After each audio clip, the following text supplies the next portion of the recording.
Hey guys, welcome back to Filter Coffee Football. We're here to talk more Premier League football, and we're going to start off with our first result that we wanted to really talk about was Manchester City versus Southampton.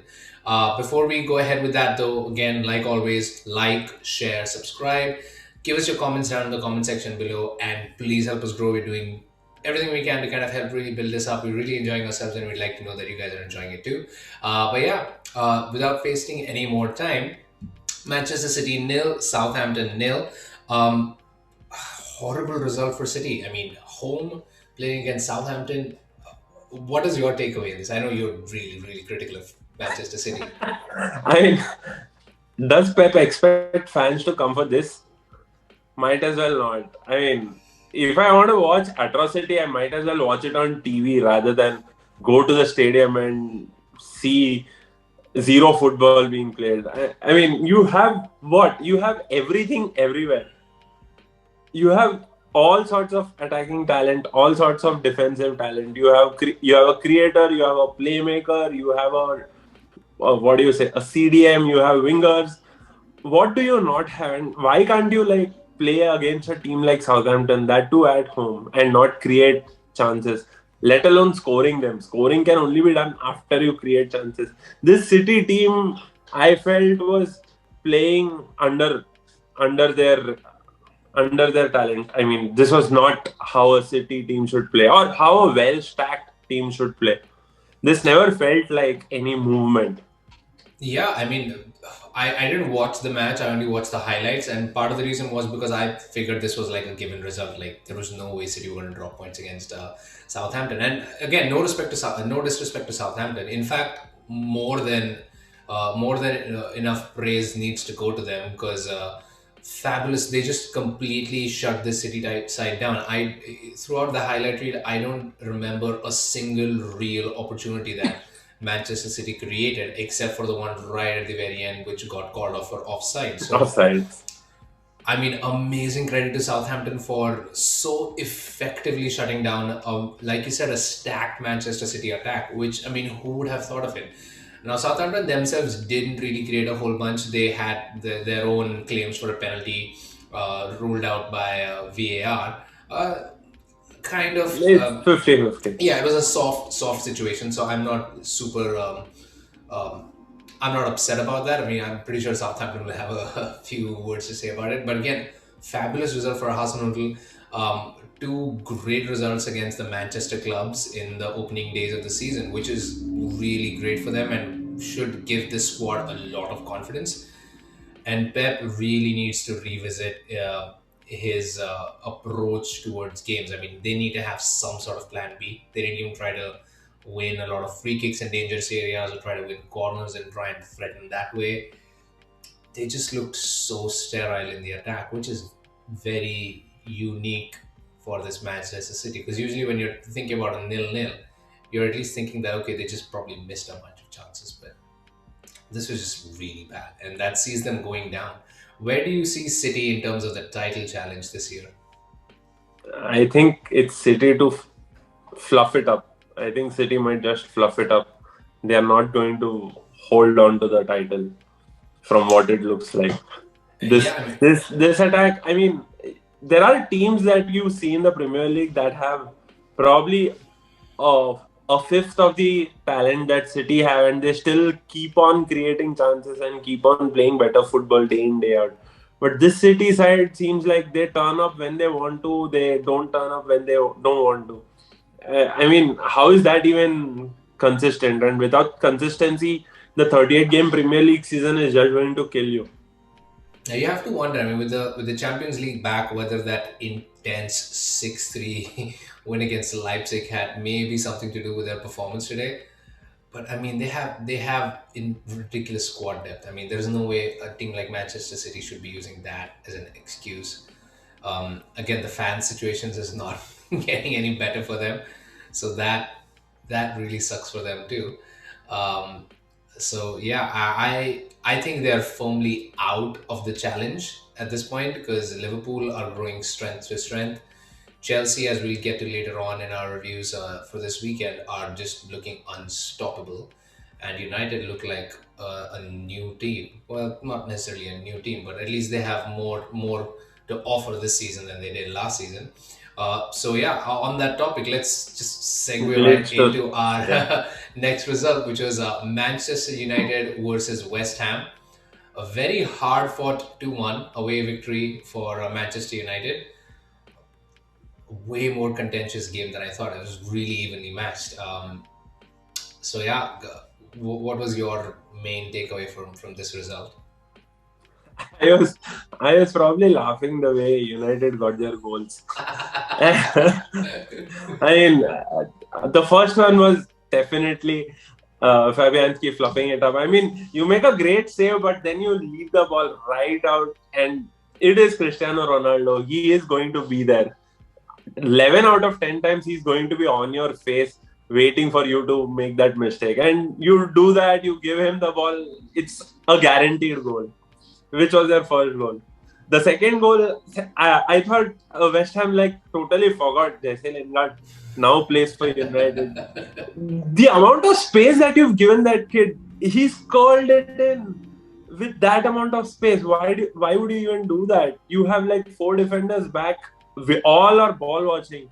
You could have got someone to like rush in, made it more difficult for him to like execute that finish, right? Credit where it's due though. Jesse Lingard, brilliant finish. Then he just silently went off, did not celebrate. He understands the importance of those 6 months at West Ham. I think the West Ham goal was also comical. I mean, you had a 40 million signing deflect that goal. So, more to you.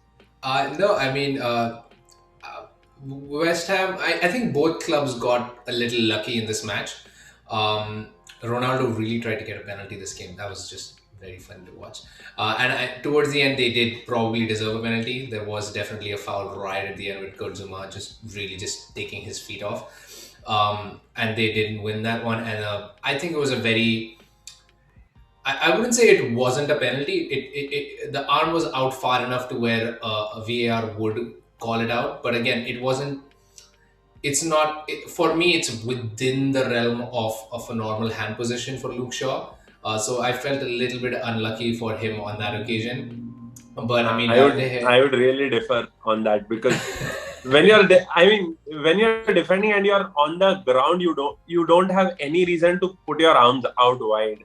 That's very simple to like look at it. There's no way your arm is assisting you in blocking the ball. No, there's no legal. I get that, but it's like when you're running in at pace, it's very hard to keep your hands behind your back, right? If you're running at a player, it's not like they were in a static situation. The ball literally just came in and there was a quick cross put in, so he was probably just trying to kind of stop himself and get into place. But like you said, for exactly the reasons that you put in there, like when your both feet are on the ground, there is very little excuse if your body seems even slightly larger than it needs to be. Which is why I am not against that penalty decision. But I mean, what was that call? Why? You're in 2-1. This is not a celebrated moment. Why would you bring Mark Noble? And again, he's a club legend, but I did not understand that decision. This was, and I think I'm pretty sure he came on just to take the penalty. There was no intent of bringing him onto the pitch, but they just wanted. I think this is the final season for Mark Noble, so they wanted to make sure that he gets at least one goal in. And they figured, well, 93rd minute of a game, give you a 2-2 draw against Manchester United. Fabulous way to write off a great career. Like fabulous way to start the season off for a player who's given so much to the club.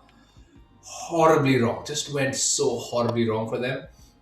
I think they definitely missed Michail Antonio today, especially given the bad, awful moments that both Varane and Maguire had this game. This Manchester United team is still struggling, and clearly they can be had. Again, you saw in this match, if you take away the supply source, Ronaldo is not as effective on the pitch outside of that. I mean, when you think of a player cutting in from the left with his right foot and shooting it in the far post, you're going to imagine it's going to be Cristiano Ronaldo. But no, it was Jesse Lingard who actually came up with the goods for Manchester United this game. But Ronaldo still continues his scoring streak, which is amazing. I mean, he took his goal really well. There was that meme that I saw where keepers, when they face when they face Cristiano Ronaldo, and there's a photo of Lourdes Karius in there. So I found that really funny. But yeah, I mean, tied on points, top of the table. I think they're third right now at the end of this match week. Do you really see them as strong title contenders this season?